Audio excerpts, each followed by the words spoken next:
There are 400 million people in the world who are considered to have an alcohol use disorder, but yet there's only 80 million people in the world who have a drug use disorder that's separate from alcohol. So that's 5 times as many people experience an alcohol use disorder than any other drug.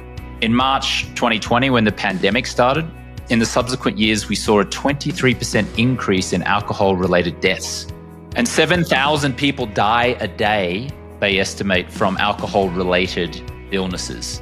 I always say that alcohol can be death by 1,000 cuts. Over a few days, weeks, months, even a year or so, we don't really notice that cumulative effect. But then over many years and decades, it can creep up on you and cause a lot of damage to your family, to yourself, and to society as a whole.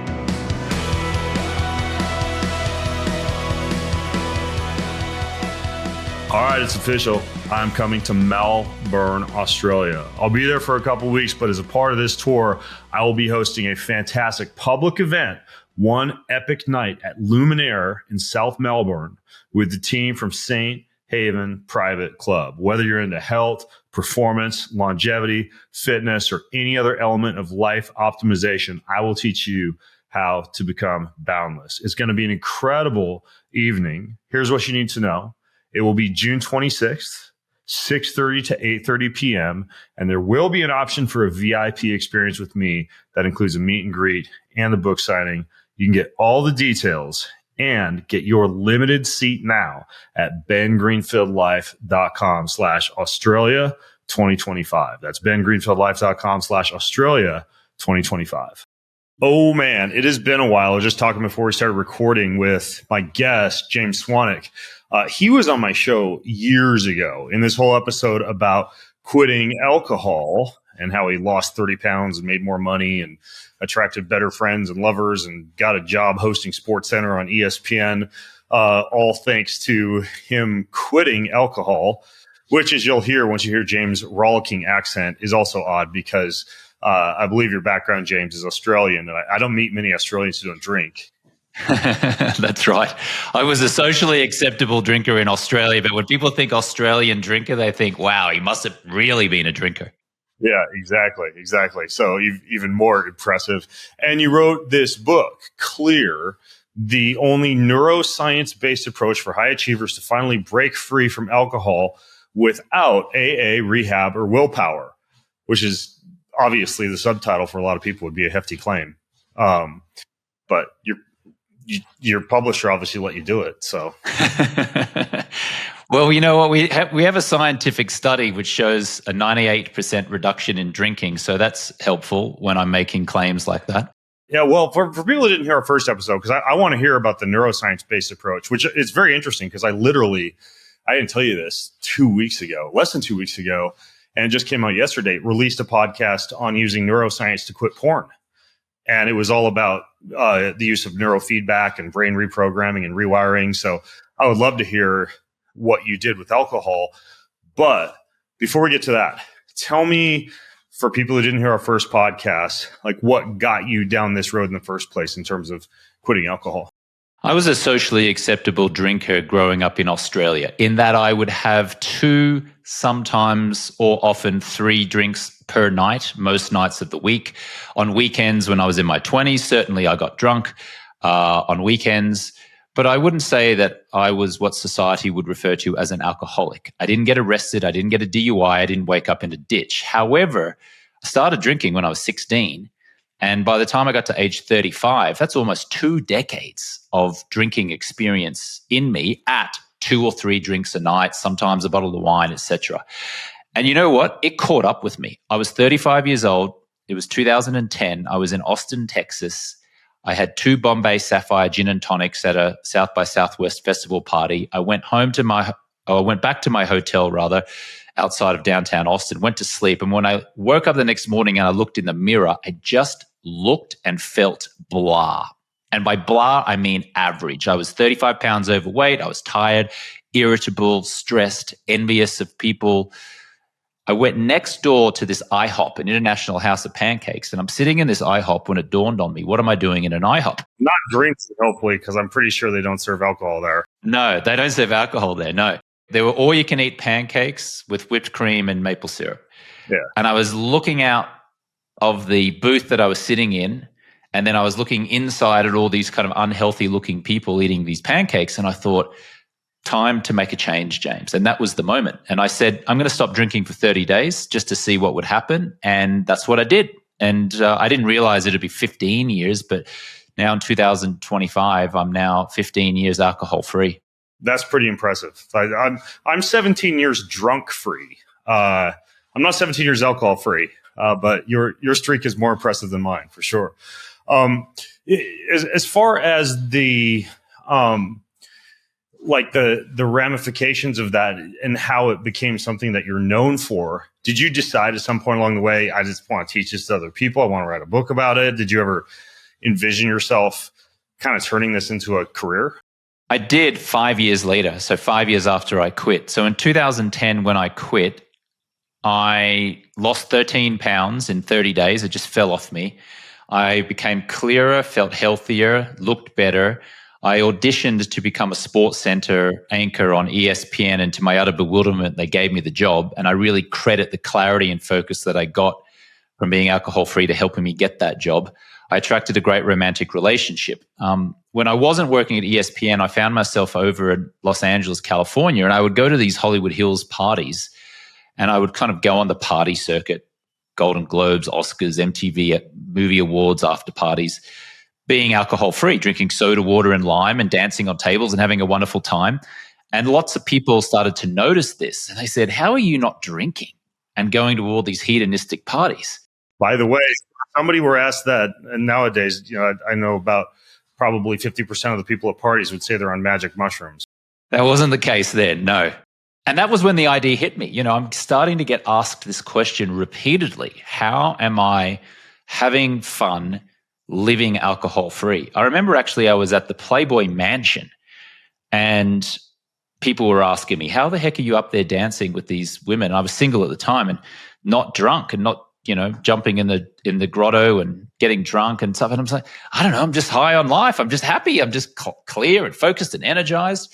That was when the idea hit me. Maybe I could create a business out of supporting people to stop drinking alcohol. Yeah. And the last time we talked, you were down that road. But the last time we talked, I don't think you'd gotten into the neuroscience of quitting or this study you mentioned. So tell me about that. Yeah, I started to dig into this as I started to build this organization, which is called Alcohol Free Lifestyle. And today we support people who might identify as a high achiever to finally rewire their mindset around alcohol. And what I realized is that the traditional modalities for stopping drinking were terribly ineffective.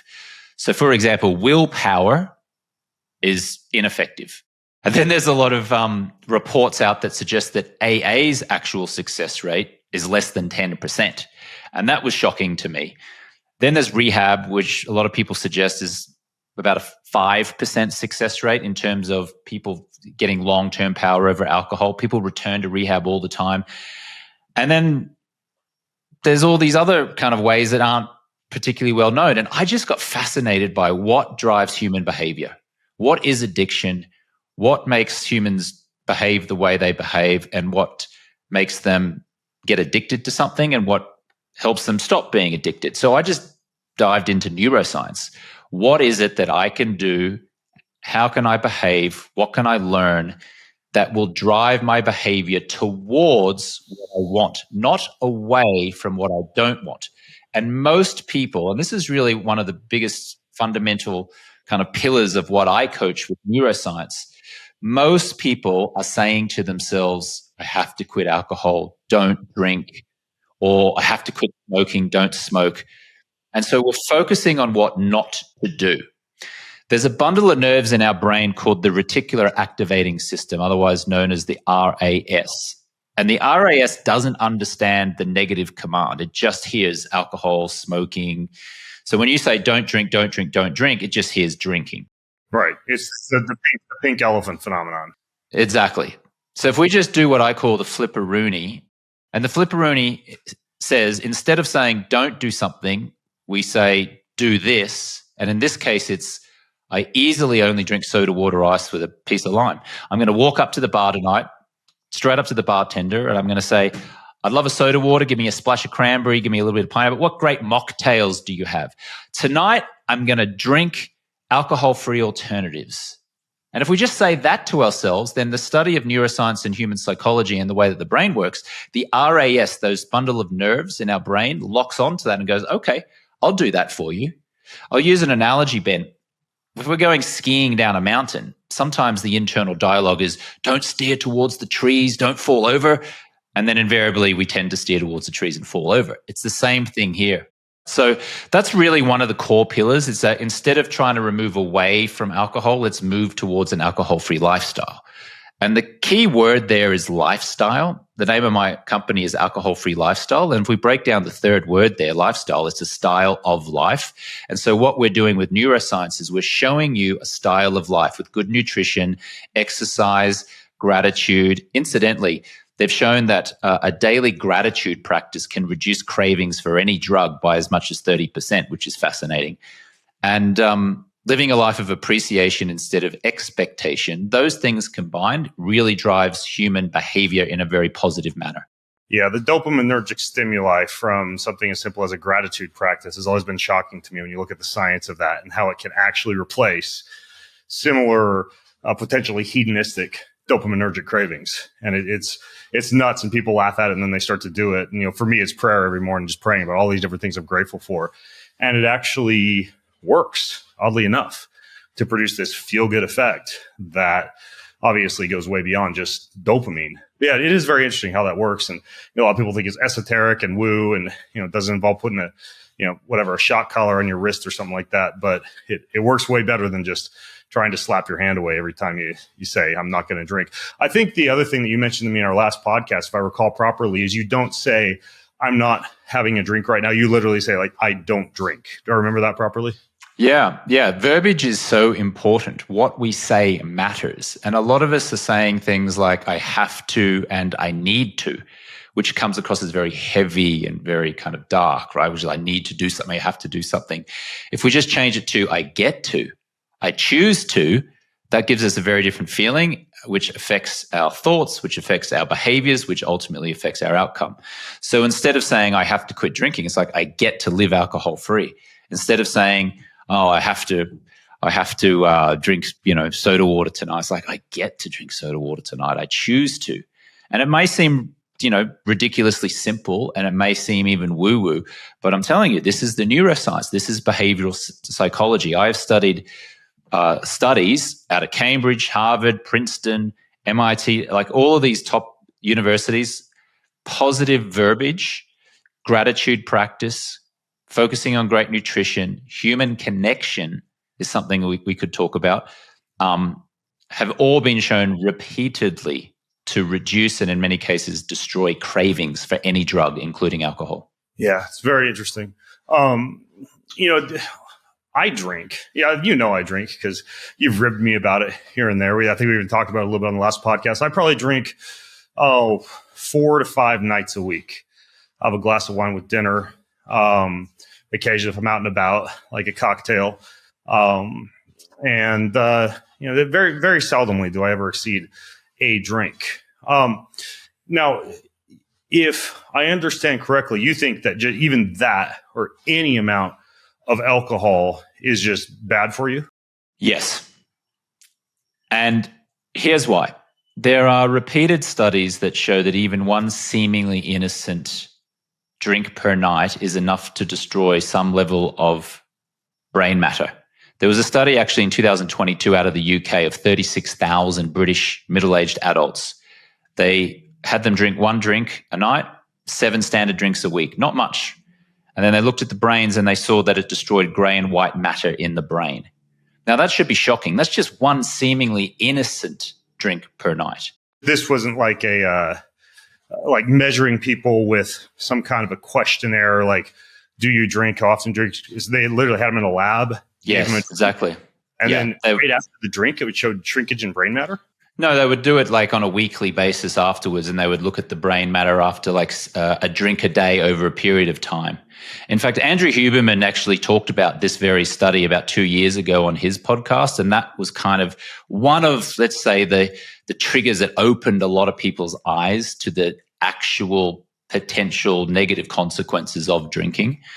So there was that study.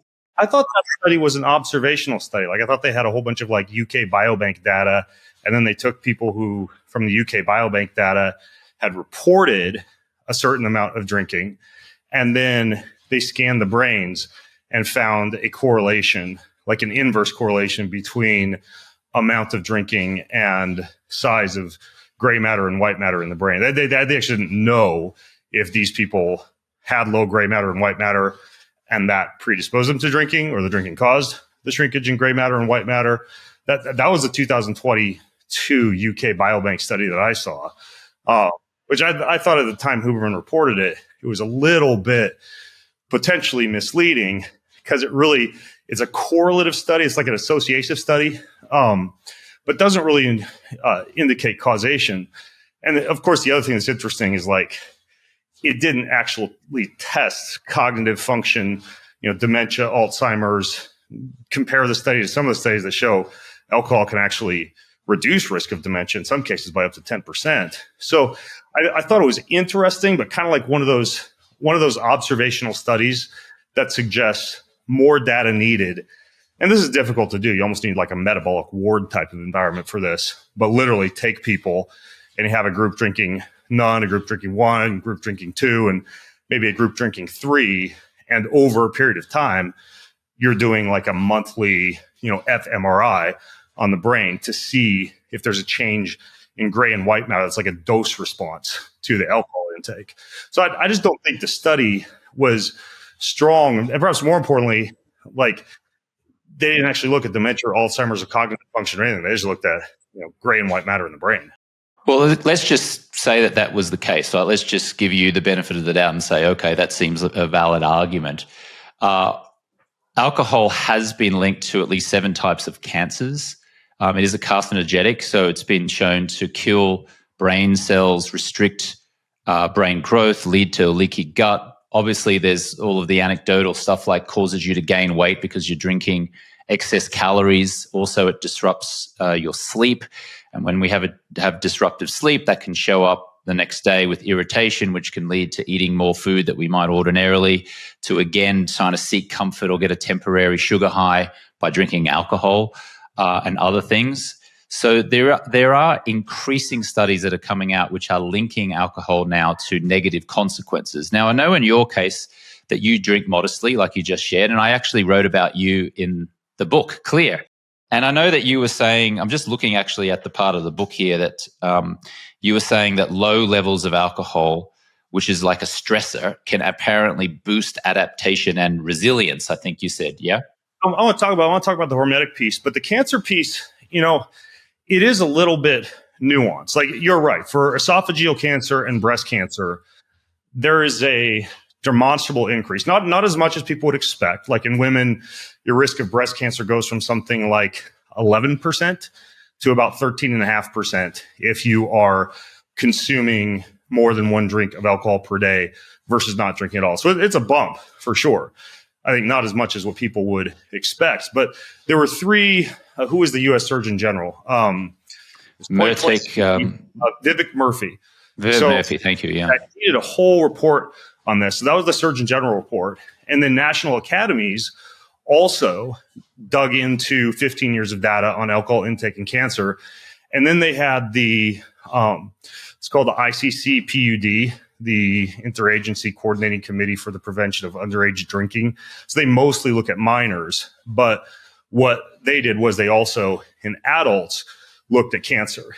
And they did find, again, pretty good correlation with breast cancer and esophageal cancer.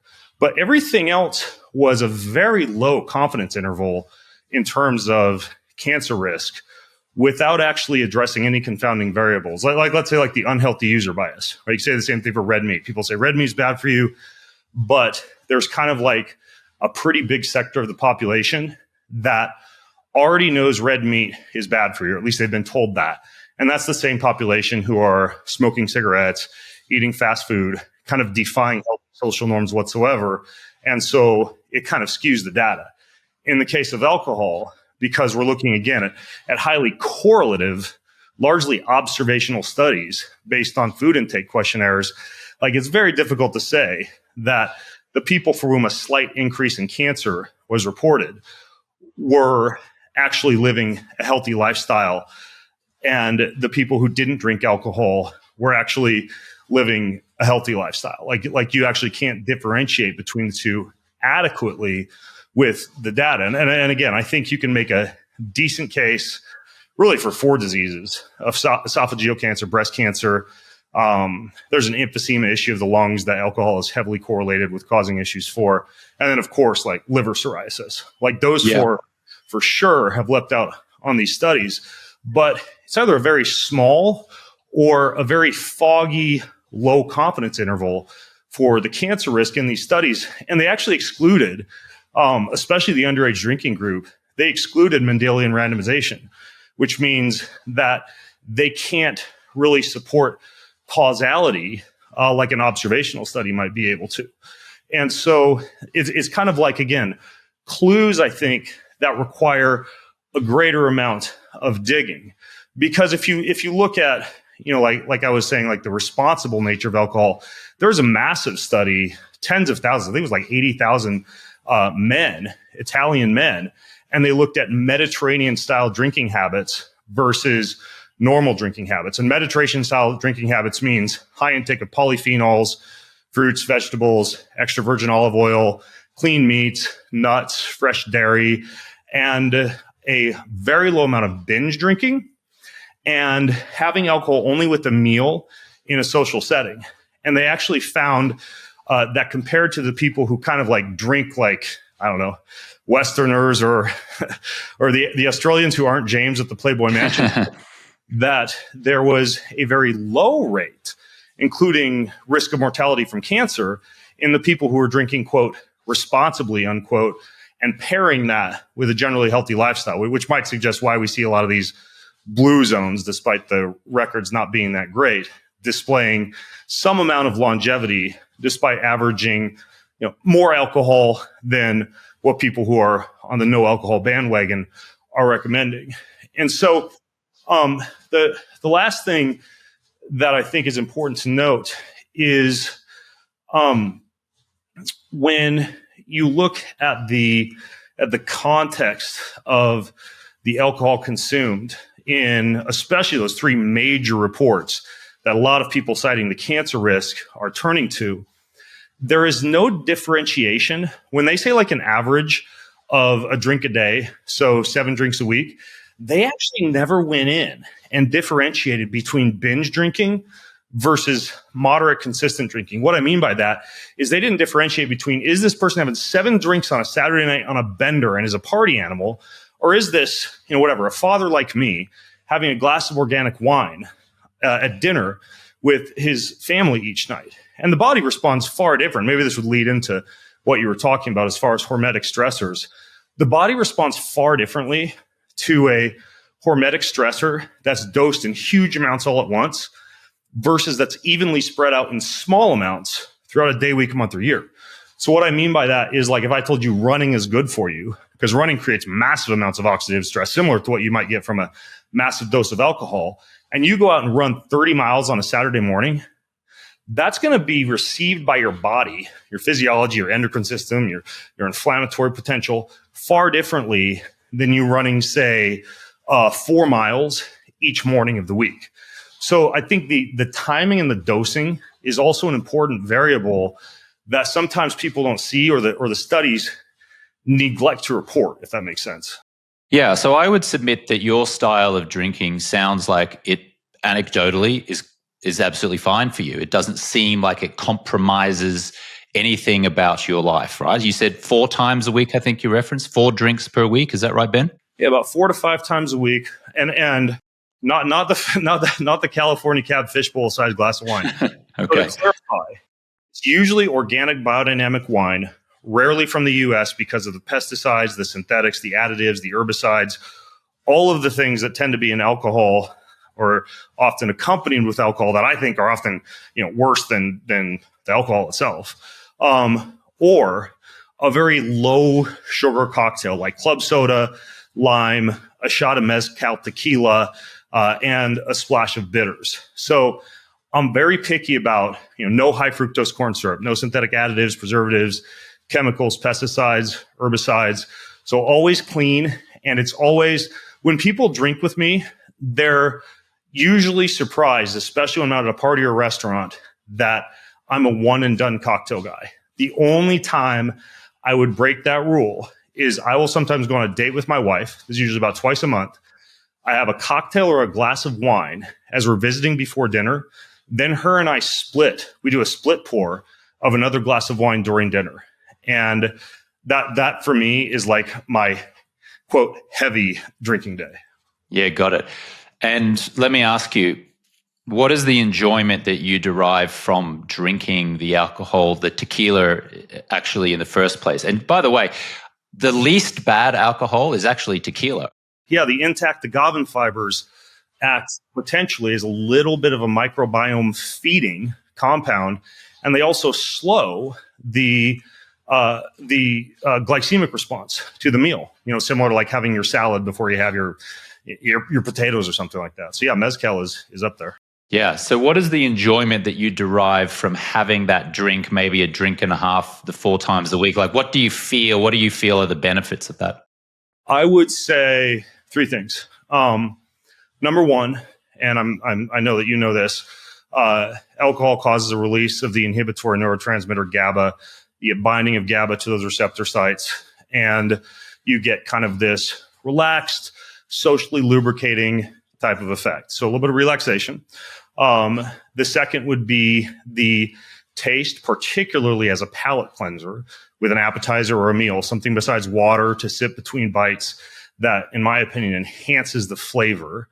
And then finally, for me, being like the nerdy physiologist guy, the knowledge that I'm inducing a hormetic effect on my body, which you briefly mentioned. So this is the idea that in the plant kingdom, we find xenohormetic compounds that in large doses would be poisonous or damaging to the body, many of which people have heard about: gluten, lectin, alcohols, the aldehydes that you'll find in many fruits and vegetables that are actually the same toxic byproduct that alcohol is broken into.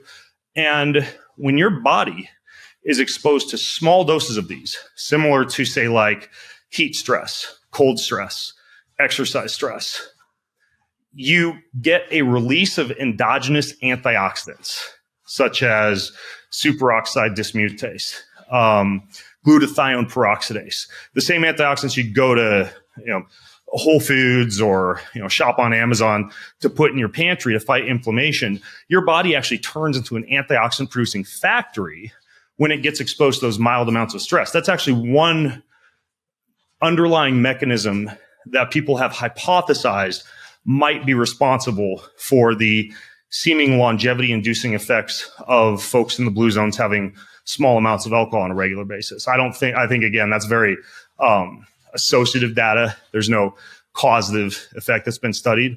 But what I'm getting at here is that it's a mild stressor to the body that induces cellular resilience and endogenous antioxidant production if it's not overdone and if it is indeed used as a small hormetic stressor. So long answer to your question, but it's basically the relaxation, the taste, and the health effects. Yeah. The net effect I would submit is that you're still drinking poison. It is poison. The definition of a xenohormetic compound is that it is a poison. It is a toxin. It's cytotoxic, and that is why it's healthy in small doses. Yeah. So a lot of the work that I do is helping people to stop drinking as opposed to hack drinking. And it seems like you've absolutely found a very effective way for you to hack drinking, and that you do seem to experience these positive effects. I can't argue that. What I can argue is that most people who are at least attracted to my methodology and to my message can't just have that one drink a night. They can't even have half of a drink a night, because that leads into another one and another one. It's like the first drink, even in this scenario where you're doing it for the positive effects or the positive health effects, like a low-level stressor, is like a gateway drink to a second drink. And that's when the problems can start, third drink, bottle of wine, etc. Now, over a lifetime of doing that, like you referenced maybe, 4 drinks a week. So that's still something like, what is it, 200 to 400 drinks a year? Yeah, same. Like if you're doing 4 exercise sessions a week, you'd be getting 200 to 400 exercise sessions a year. Yep. So let's say 200 to 400 drinks per year over 10 years. That's 2,000 or 4,000 drinks in a decade. I would submit that's still having an impact on your health. I would say my daily sauna, cold, exercise, alcohol, vegetable and fruit intake are daily poisonous impacts that cause my body to become stronger due to mild hormetic stress spread throughout the year and never dosed in too large of an intake. Yeah, I would agree with that. And I would also suggest that having been to your home in Spokane, Washington, or your previous home, wow, it is wonderful. It was a wonderful place. And you've got the infrared saunas, you've got the cold plunges, you've got the jacuzzi, you've got the Theragun, you're making sure that you're not connected to the Wi-Fi. I mean, it is just a shrine to health, and I love it. But I would suggest you are the rarity, right? Like you're a weapon. You are a health weapon in the sense that you are conscious, I would suggest, almost every minute of every day about the air you breathe and the food you eat and what you put in your body and how you repair. Most people, 99% of people, maybe not 99% of the people who listen to this podcast because they're all very health conscious, I'm sure, but most people don't have those kind of things that you referenced, and they're not taking care of themselves as much as you are. So while 1 drink a day for you, no problems at all because you've got all these things that can mitigate that. For most people who don't have all of those things, 1 drink a day, I would submit, can be harmful, especially over many years and decades. Yeah, I agree. When I hang out with the average Westerner or UK or Australian or however we're going to define folks, most people drink in an unhealthy way. In the same way that most people, do not move their bodies adequately, do not stay hydrated adequately. I think education can help that, but I do agree that in the case of alcohol, because of its status as something that can be used as what do you call something that you use to run away from your problems with? It's the word's on the tip of my tongue. A dissociative, right? It allows you to dissociate from your problems if you use it in high doses. And therefore, you can't say the same thing about an apple. You might be able to say the same thing about like lifting weights or going on a run, or for some people, a cold plunge. But I do agree that there is inherent danger if someone is not approaching it responsibly. I don't think that makes alcohol intake of any amount bad, but I do think that it makes alcohol something that you need to be cautious around. And I should also note, like, there's genetics that play here. Neurotransmitters as well. It's like the genetics plays a big part. How well your neurotransmitters are firing has a huge part in whether your cravings are huge, like massive cravings, or whether they're quite small and modest. Yeah. So a few examples. Back to the dementia piece. If you have the ApoE4 gene, it has been demonstrably proved, without a doubt, causative association between dementia, Alzheimer's, and alcohol intake. But if you don't have the ApoE4 gene, that completely disappears and goes out the window. Another example would be if you have a deficiency in niacin or thiamine, right? Both which could help you to detox acetaldehyde, the byproduct of alcohol breakdown. You would be able to handle far less alcohol. Maybe we're literally talking like 0.3 drinks, on average or something like that, if you had poor nutrient or micronutrient status. Another example would be something like women versus men, right? Like women actually produce lower levels, and I don't want to get racist here, but sometimes people joke about, Asians getting all red-faced and crazy when they drink and not being able to hold their alcohol. Well, Asians in many sectors fall into this population as well.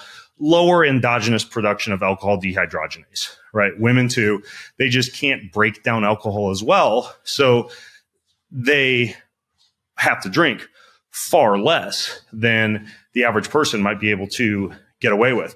And then the last thing would be vitamin A. I mean, on the important and helpful side, alcohol is actually a vitamin A activator. Now, that's important because vitamin A is important for testosterone, for immune function, and for vision. But if you were also supplementing with vitamin A, taking huge doses of vitamin A, drinking alcohol on a regular basis, and not doing blood tests to look at your vitamin A status, you might actually create liver issues. And so, there's those genetic factors, sex factors, what region of the world you're from factors.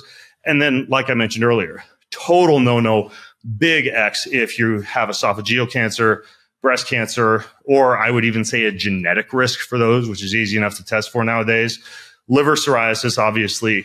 And then I think it's called community-acquired pneumonia. It's basically like a lung condition that would also be contraindicated for alcohol intake. So this might make smoke come out people's ears. They're like, well, how do I know if I should drink or not drink if I have decided that I'm okay with a small, healthy amount?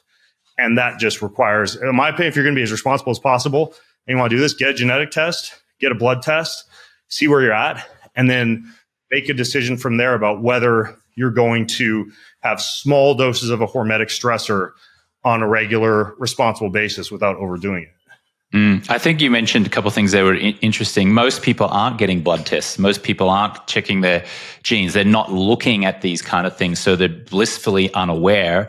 And so then they drink thinking that, this is great for me because I can just do one or two. But then they have this propensity for it to go very much south because they're unaware. I was going to ask you about neurotransmitter support. And I actually had a guest on my podcast a little while ago named Julia Ross, and she's the author of a book called The Craving Cure. And she suggested 5 key supplements for neurotransmitter support, which can help people to reduce their cravings for alcohol or any drug. Let me just put it through the Ben Greenfield stress test. She said tyrosine, because it supports the neurotransmitters and enhances focus. She said GABA as a stress relief, DPA and DLPA, which helps retain natural endorphins and promotes feelings of joy and pain relief. Glutamine, which provides a supply of glucose to the brain, which supports the neurotransmitter functions, and then tryptophan, which aids in serotonin production. Yeah. It's interesting because that stack is very similar to a stack that I recommend for people who have become addicted to kratom, because it's such an opioid-like addiction and makes you so dependent on the dopaminergic rush that you get from a kratom dose that exact type of neurotransmitter support that you've just defined can be helpful for that. A couple of things that I would consider that are not on that list, and then one interesting comment about that list. The first is Mucuna dopa, which is basically something that, if used in proper dosages and especially not overdosed with, can cause a natural surge in dopamine that replaces what your craving might be giving you. And then the other two would be things that help to support the production of neurotransmitters and also support the fatty acid lining of the myelin sheath, which is wrapped around the nerve fiber and is the way with which nerve signals get propagated throughout the body. So neurotransmitters need amino acids. So good intake of protein, adequate protein, and or supplementation with amino acids. That would be one.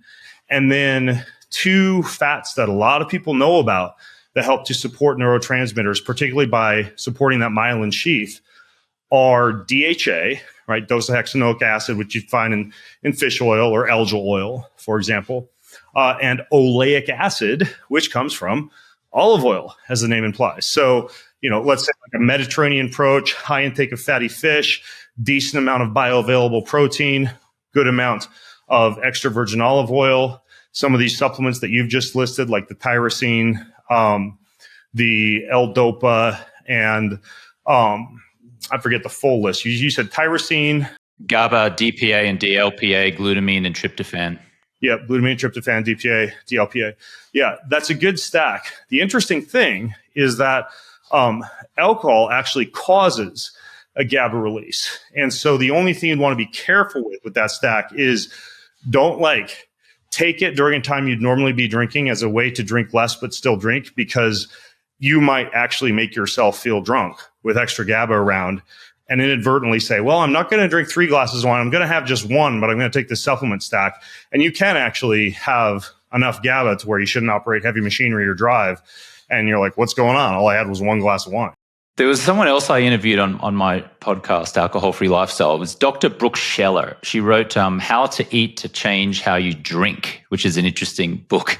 And she essentially agreed with what you just shared, which is animal-based foods. So, grass-fed beef, animal-based proteins. So we get B12 and omega-3s for the brain.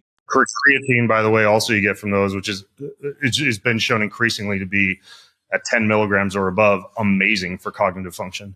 Yeah, I've been taking 10 milligrams and above now for a while. Eggs, nuts, some berries, functional foods like fish, sardines, the omega-3s we're talking about, the healthy fats like avocado, olive oil you referenced, walnuts, and then liver support foods. She referenced beets, broccoli, cabbage, kale, getting enough fiber. All this stuff I think is so obvious, I think, to folks like you and me, because we've been studying this thing for such a long time. For me, it's just grass-fed beef, wild-caught fish, healthy fats, some ghee, grass-fed butter.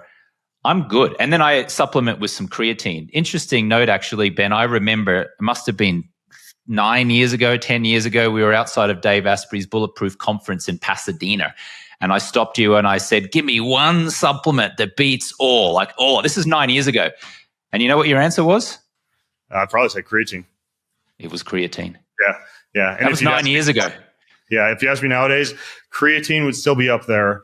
NAD or some form of it is closely reaching the top of that list. And then some type of omega-3 fatty acid source. Again, whether it's algal, fish-based. I think the best is to just eat really good, clean fish, but that's increasingly harder to find with the microplastics and metals issue in the ocean. So, yeah, good, clean omega or an algal source. Absolutely. There was one other thing I wanted to bring up. Since we're doing a podcast about alcohol that I think people misunderstand. And that's the sleep part. You would probably agree with me, James. There's a lot of talk out there about alcohol's ability to disrupt sleep. Yes. Yeah. And that information is definitely accurate to an extent. There's a for sure research proven associative link or causative link between alcohol intake and sleep disruption. You get what's called increased sleep latency, meaning you fall asleep faster. And this is why a lot of people will do it. But then the REM sleep, where emotional processing and memory consolidation takes place, suffers. In many cases, there is a nighttime waking as that GABA wears off. And so it's absolutely problematic for sleep architecture.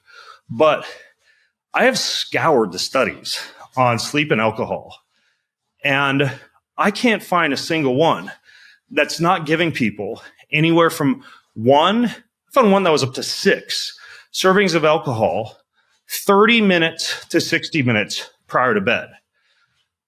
I don't know about you, but I've never endorsed, nor do I think it's a good idea to drink a bunch of alcohol or even have just like a full glass of wine and then crawl into bed. So I think it needs to be nuanced. I think people who might be enjoying a glass of wine at dinner at 6 p.m.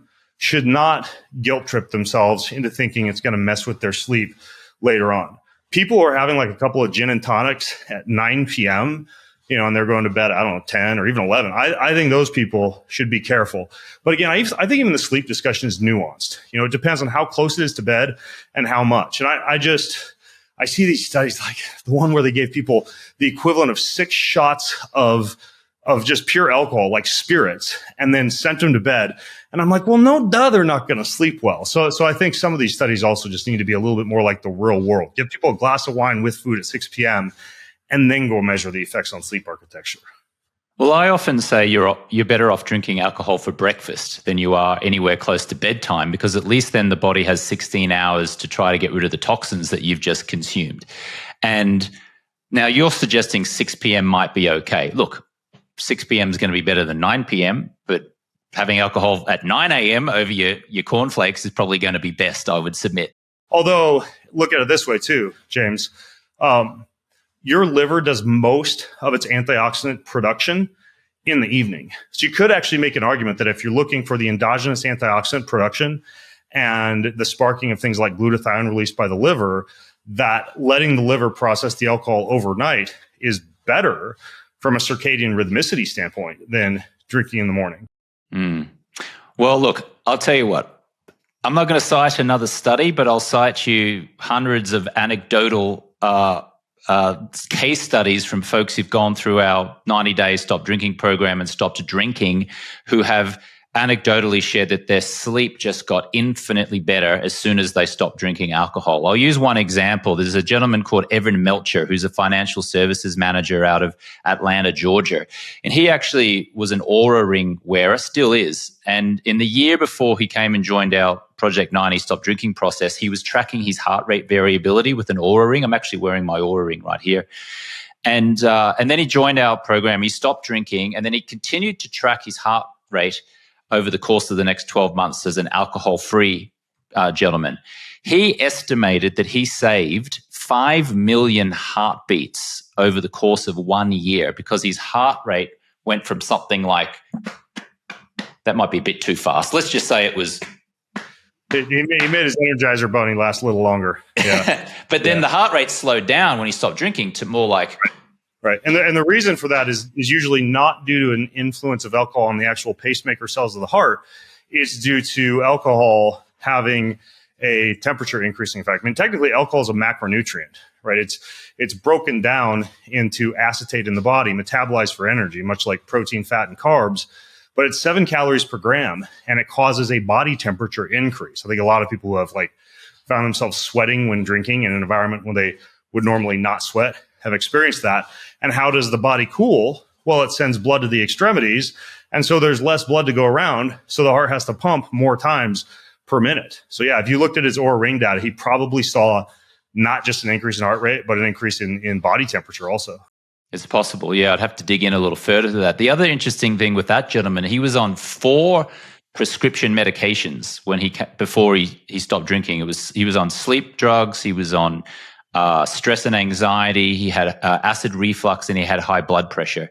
And as he shares the story, he was on 4 different prescription medications. Then he stopped drinking alcohol, and within months, he was off all of those prescription medications. So there's lots of anecdotal evidence to suggest that just by knocking over that one domino of stopping drinking, and in his case, it was, considerable. It was 3 or 4 drinks a night, maybe even more over, every night for years. Just stopping that knocks over another domino, which knocks over another domino. And before you know it, now you're actually taking more positive steps in your life. You're focused on how many steps you're taking in a day, what foods you're eating, food timing, when you're going to sleep. Even the fact that he was wearing an Oura ring and it was tracking his sleep, I would submit helped him sleep better because now he's motivated to try and beat his scores and to monitor it. Yeah. Yeah, you're absolutely right. The idea of certain practices, I mean, you could even say the same thing for a plant-based diet to a certain extent. People do tend to get healthier because the process of making a significant dietary change or lifestyle habit, especially if someone associates that lifestyle habit with hedonism, like let's say red meat or alcohol or marijuana or something like that, induces momentum that causes that person to make a lot of other health switches. Well, I quit marijuana, so I'm also going to start exercising. And I'm going to have more vegetables and a salad at lunch. And I'm going to start going to bed at a decent hour and maybe not blurring blue light from the screen at my eyes for 2 hours before bed while I sit there smoking a joint. So there's like a cascading of effects that happen when you make the switch.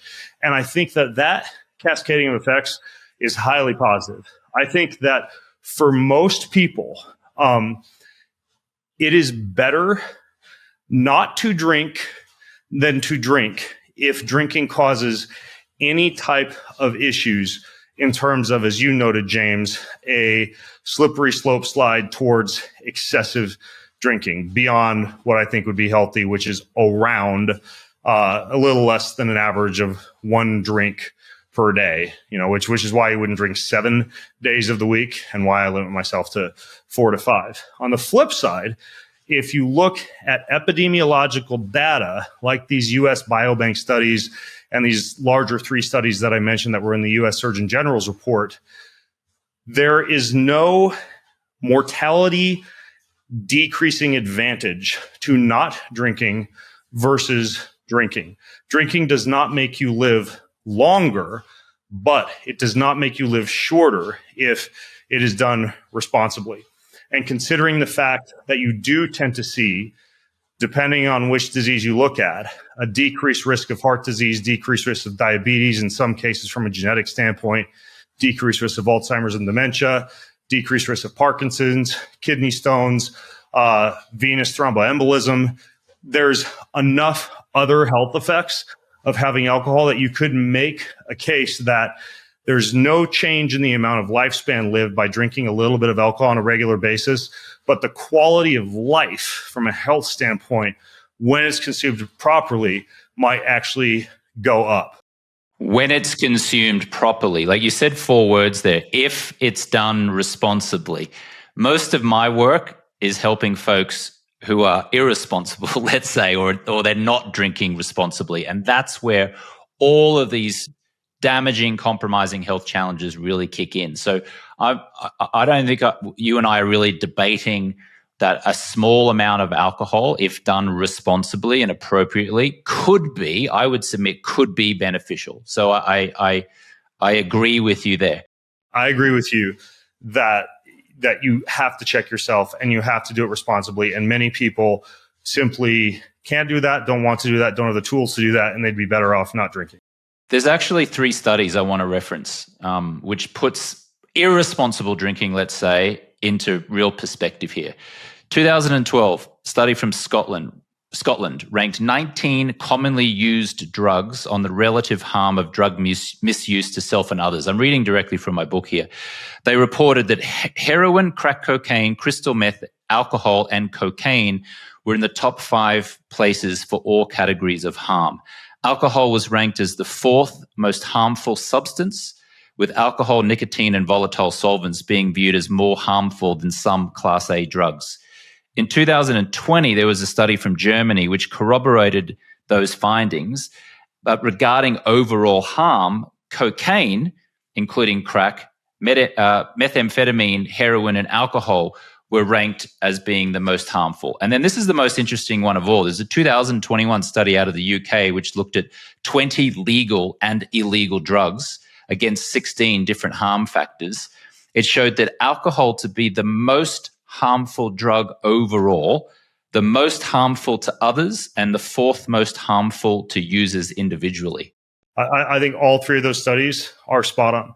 I think that alcohol, because of its penetration into society as an acceptable numbing agent or dissociative agent, and lack of education about how to use it properly, drives those effects, and including the potentially addictive nature of the way that you feel if you are not using it responsibly. So we are definitely on the same page there. And of course, I don't want to guilt trip anybody into thinking that drinking their communion wine is something that would fit into any of those studies. But I think that, again, like, the context is important. The person using it is an important consideration, and the way in which it's consumed is an important consideration.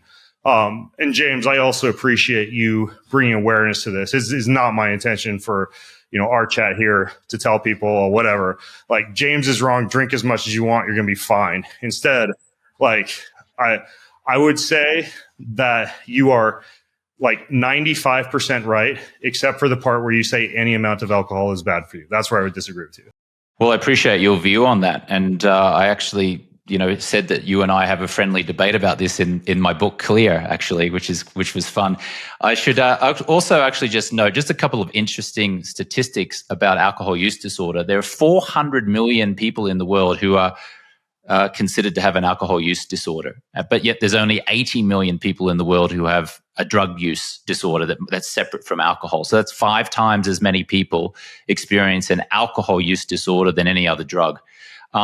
In March 2020, when the pandemic started, COVID-19, et cetera, in the subsequent years, we saw a 23% increase in alcohol-related deaths.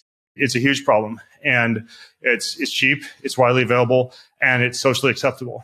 And 7,000 people die a day, they estimate, from alcohol-related illnesses. 7,000 people a day die from alcohol-related illnesses. So, again, we're debating here like small amounts, palatable amounts. But when that slippery slope gets you, and 1 turns into 2 and 2 turns into 3, and then that turns into years and decades, then it can really start to compromise many areas of your life, which might not be immediately obvious in the moment. I always say that alcohol can be death by 1,000 cuts. Over a few days, weeks, months, even a year or so, we don't really notice that cumulative effect. But then over many years and decades, suddenly we're 30 pounds overweight, it's just crept up on us. We're eating a little bit better, a little bit more food than we would ordinarily choose. We're a little bit more irritable. We're a bit more stressed. That can lead to some marital strain. The marital strain can lead to stress and anxiety, which leads us down a path of abandoning our health protocols, which affects our confidence, which then makes us crave a sugary food or a drink to try to numb the pain of ourselves. And over years and decades, it can creep up on you and cause a lot of damage to your family, to yourself, and to society as a whole. I agree. Mic drop. That's a perfect place to end. I have family dinner in about 15 minutes, during which I'll be sipping my glass of wine and thinking fondly of you. I'll be sipping my soda water ice and a piece of lime and thinking fondly of you, Ben. In all seriousness, though, folks, pay attention to the stats that James just dropped, because I have looked at the research and data, and he is 100% right that it is something that we need to highly respect and modulate. And so at least respect in terms of respecting the potential of it to inflict danger.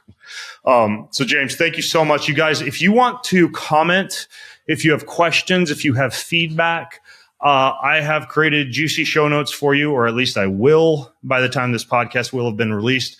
That will be at bengreenfieldlife.com/alcoholpod. That's bengreenfieldlife.com/alcoholpod. Feel free to go over there, chip in, add your own comments, your own tips. Check out James's book, as well as our first podcast, where we got much deeper into James' life story, which is just super entertaining, super inspiring. You can learn even more about how he got his job hosting SportsCenter on ESPN and much more.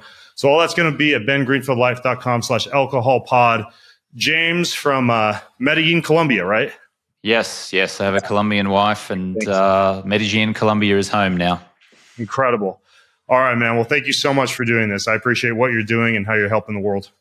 You're welcome. Thank you very much for having me, Ben. Appreciate you. All right, it's official. I'm coming to Melbourne, Australia. I'll be there for a couple of weeks, but as a part of this tour, I will be hosting a fantastic public event, one epic night at Luminaire in South Melbourne, with the team from St. Haven Private Club. Whether you're into health, performance, longevity, fitness, or any other element of life optimization, I will teach you how to become boundless. It's going to be an incredible evening. Here's what you need to know. It will be June 26th, 6:30 to 8:30 p.m., and there will be an option for a VIP experience with me that includes a meet and greet and the book signing. You can get all the details and get your limited seat now at bengreenfieldlife.com/Australia 2025. That's bengreenfieldlife.com/Australia 2025. Do you want free access to comprehensive show notes, my weekly roundup newsletter, cutting edge research and articles, top recommendations from me for everything that you need to hack your life, and a whole lot more? Check out bengreenfieldlife.com. It's all there. bengreenfieldlife.com. See you over there. Most of you who listen don't subscribe, like, or rate this show. If you're one of those people who do, then a huge thank you. But here's why it's important to subscribe, like, and or rate this show. If you do that, that means we get more eyeballs, we get higher rankings, and the bigger the Ben Greenfield Life show gets, the bigger and better the guests get, and the better the content I'm able to deliver to you. So hit subscribe, leave a ranking, leave a review if you got a little extra time. It means way more than you might think. Thank you so much.